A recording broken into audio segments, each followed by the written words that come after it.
महादेव, जय गुरु जी, शुक्राना गुरु जी, अनंतम अनंतम शुक्राना।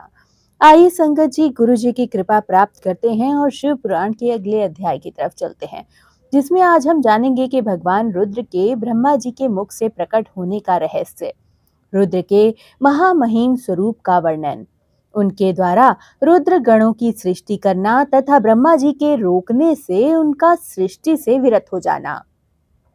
ऋषि बोले, प्रभो, आपने चतुर्मुख ब्रह्मा के मुख से परमात्मा रुद्र देव की सृष्टि बताई है। इस विषय में हमको संशय होता है, जो प्रलय काल में कुपित होकर ब्रह्मा, विष्णु और अग्नि सहित समस्त लोक का संहार कर डालते हैं, जिन्हें ब्रह्मा और विष्णु भय से प्रणाम करते हैं।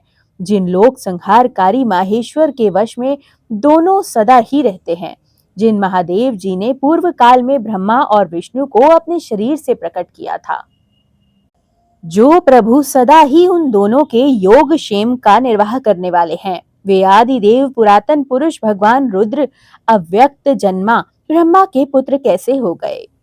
तात, भगवान ब्रह्मा ने मुनियों से जैसी बात बताई थी वह सब आप ठीक ठीक कहिए। भगवान शिव के उत्तम यश का श्रवण करने के लिए हमारे हृदय में बड़ी ही श्रद्धा है।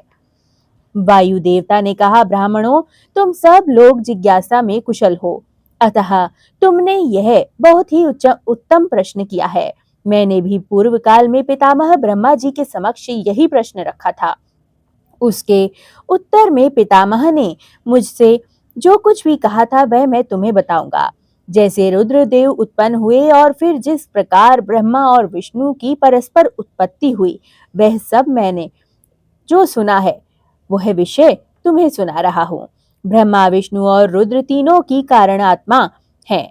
वे क्रमशः चराचर जगत की सृष्टि, पालन और संहार के हेतु हैं और साक्षात परमेश्वर माहेश्वर से प्रकट हुए हैं।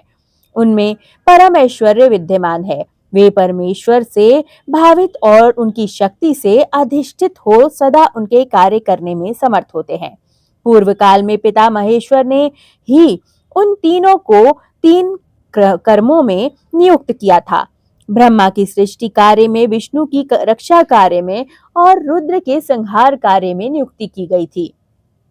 कालांतर में परमेश्वर शिव के प्रसाद से रुद्रदेव ने ब्रह्मा जी और नारायण की सृष्टि की थी। इसी तरह दूसरे कल्प में जगत जनय ब्रह्मा ने रुद्र तथा विष्णु को उत्पन्न किया था। फिर कालांतर में भगवान विष्णु ने भी रुद्र और ब्रह्मा की सृष्टि की थी। इस तरह पुनः ब्रह्मा ने नारायण की और रुद्रदेव ने ब्रह्मा की सृष्टि की थी।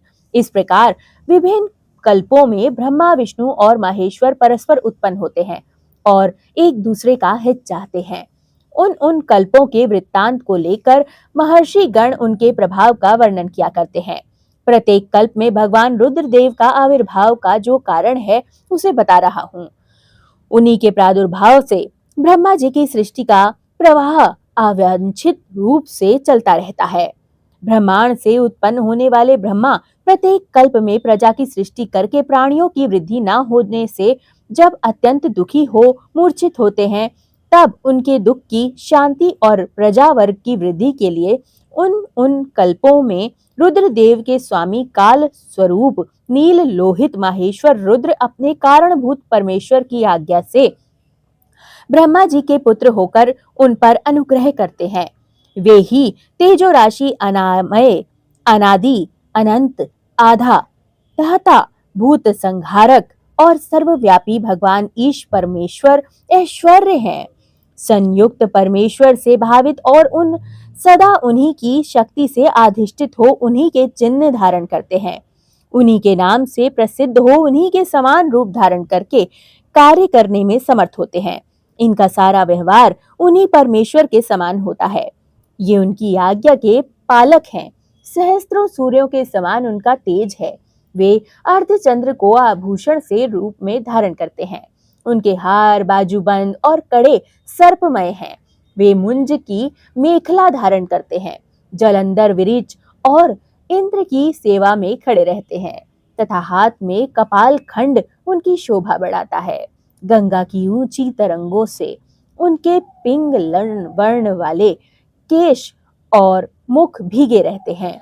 उनके कमनीय नयन वह कैलाश पर्वत के भीतर प्रांत टूटी हुई दाढ़ वाले सिंह आदि वन्य पशुओं से आक्रांत हैं। उनके बाएं कानों के पास गोलाकार कुंडल झिलमिलाता रहता है। वे महान वृषभ पर सवारी करते हैं। उनकी वाणी महान मेघ की गर्जना के समान गंभीर प्रतीत होती है। कांति प्रचंड अग्नि के समान उद्दीपित होती है और बल पराक्रम भी महान है। इस प्रकार ब्रह्मपुत्र माहेश्वर का विशाल रूप बड़ा ही भयानक है। वे ब्रह्मा जी को विज्ञान देकर सृष्टि कार्य में उनकी सहायता करते हैं। अतः रुद्र के कृपा प्रसाद से प्रत्येक कल्प में प्रजापति की प्रजा सृष्टि प्रवाह रूप से नित्य बनी रहती है। एक समय ब्रह्मा जी ने नील लोहित भगवान रुद्र से सृष्टि करने की प्रार्थना की। तब भगवान रुद्र ने मानसिक संकल्प के द्वारा बहुत से पुरुषों की सृष्टि कर डाली। वे सब के सब उनके अपने ही समान थे। सबने जटाजूट धारण कर रखे थे। सभी निर्भय, नीलकंठ और त्रिनेत्र थे। जरा और मृत्यु उनके पास नहीं पहुंच पाती थी। चमकीले शूल उनके श्रेष्ठ आयुध थे। उन रुद्र गणों ने संपूर्ण 14 भुवनों को आच्छादित कर लिया था।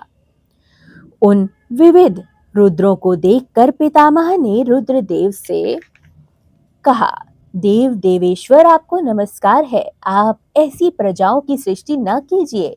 आपका कल्याण हो। अब दूसरी प्रजाओं की सृष्टि कीजिए जो मरण धर्म वाली हो। ब्रह्मा जी से ऐसा कहने पर परमेश्वर रुद्र उनसे हंसते हुए बोले, मेरी सृष्टि वैसी नहीं होगी। अशुभ प्रजाओं की सृष्टि तुम ही करो। ब्रह्मा जी के ऐसा कहकर संपूर्ण भूतों के स्वामी भगवान रुद्र उन रुद्र गणों के साथ प्रजा की सृष्टि के कार्य से निर्वृत्त हो गए। हर हर महादेव। जय गुरु जी। शुक्राना गुरु जी। अनंतम अनंतम शुक्राना।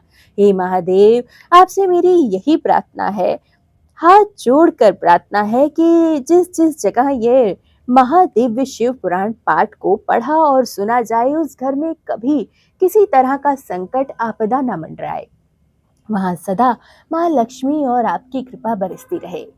सदा उस घर में सुख, शांति और संपन्नता बनी रहे।